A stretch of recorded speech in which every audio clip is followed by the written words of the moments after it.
Heute treffe ich nochmal den Wladimir von Dub. Die avatarisieren nicht nur Menschen, nein, die bauen auch eigene Welten, Metaverse. Und in so eins nimmt er mich heute mit. Da gehen wir in ein Smart Hospital. Das ist ein digitaler Zwilling eines Krankenhauses im Metaverse. Und was wir da machen können, das schauen wir uns an.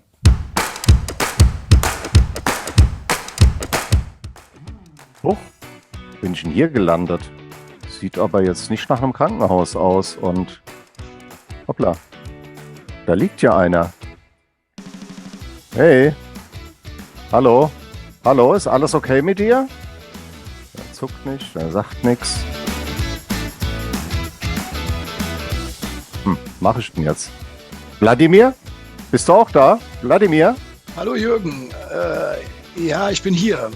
Ich glaube, du bist bei der falschen Adresse gelandet. Aber auch hier passiert was Medizinisches. Ist hier so eine Trainingssession, wo der Patient, der auf dem Boden liegt, wiederbelebt werden muss. Das ist so eine Trainingseinheit für das Medical Device, den DeFi. Den kann ich jetzt hier im Metaverse auch bedienen, den DeFi. Du kannst das Gerät jetzt einmal triggern und dann müsste der Patient direkt reagieren auf den elektrischen Impuls. Ah, guck mal, funktioniert wunderbar. Den haben wir wieder zurückgeholt. Das ist ja wie bei einem echten Notfall.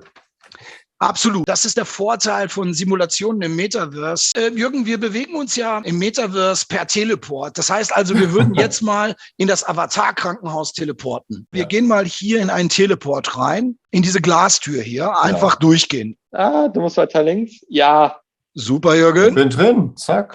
Es ist das Avatar-Klinikum oder das Avatar-Krankenhaus, was wir gemeinsam mit der Universitätsmedizin Essen bauen. Wir sind ein Teil des sogenannten Smart Hospitals.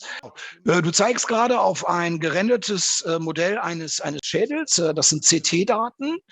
Diese werden auch gleichzeitig als CT-Daten auf den Bildschirmen rechts von dir dargestellt. Das heißt, die Expertinnen, der Experte hat hier die Möglichkeit, gemeinsam mit Kolleginnen und Kollegen aus der ganzen Welt präoperativ diesen Patientenfall zu besprechen. Wir reden hier vom Avatar-Krankenhaus, aber das sind echte Daten dahinter?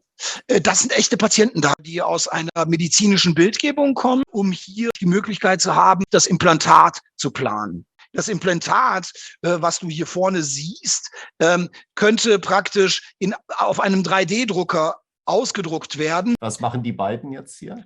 Die diskutieren einen Fall.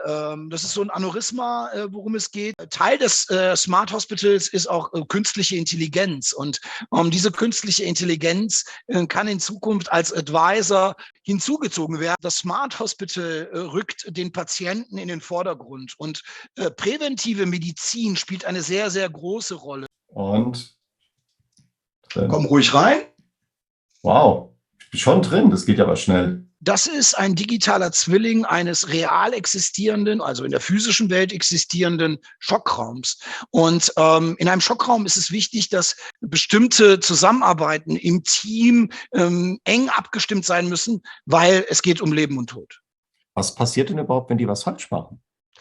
Naja, also der Vorteil ist natürlich, ein Avatar-Patient stirbt nicht und Fehler machen ist gewünscht. Siehst du noch weitere Vorteile, dass du das im Metaverse machen kannst und nicht vor Ort?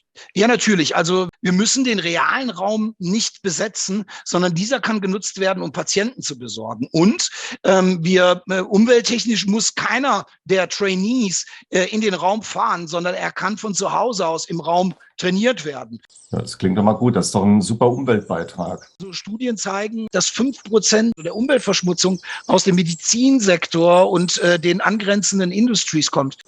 Was passiert jetzt hier in dem Raum? Der Raum wird dafür genutzt, Auszubildende an den Geräten in der Bildgebung zu trainieren. In der physischen Welt ist das nicht so einfach möglich, weil die Geräte besetzt sind, um Patienten zu scannen. Bei Kindern, wenn man denen ermöglicht, bevor sie in so eine Bildgebungsröhre fahren, das mal vielleicht in der Immersion, also in der Virtual Reality zu erleben, ist das für die eine Vorbereitung. Ah, da ist auch wieder ein Teleporter hier drin. Ja, genau, da geht's in so einen Meditationsspace und wir wollen ja darüber sprechen, wo wird das in Zukunft eingesetzt, also auch bei Patienten. Und da ist das Mentale natürlich ein sehr, sehr wichtiges Thema. mehr und mehr Studien zeigen, auch schon in ersten Anwendungen, dass die Immersion Menschen hilft, sich in bestimmte Szenarien zu versetzen. In der Schmerzmedizin, wo Patienten an die Antarktis gebeamt werden, um in der Kälte zu sein, während ein Wundwechsel stattfindet, hat sich gezeigt, dass die bis zu 60%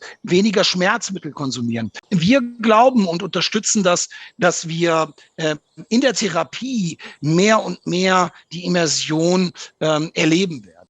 Habt ihr denn schon einen Avatar? Und wenn ja, würdet ihr mit ihm zum Arzt gehen? Schreibt es mal in die Kommentare.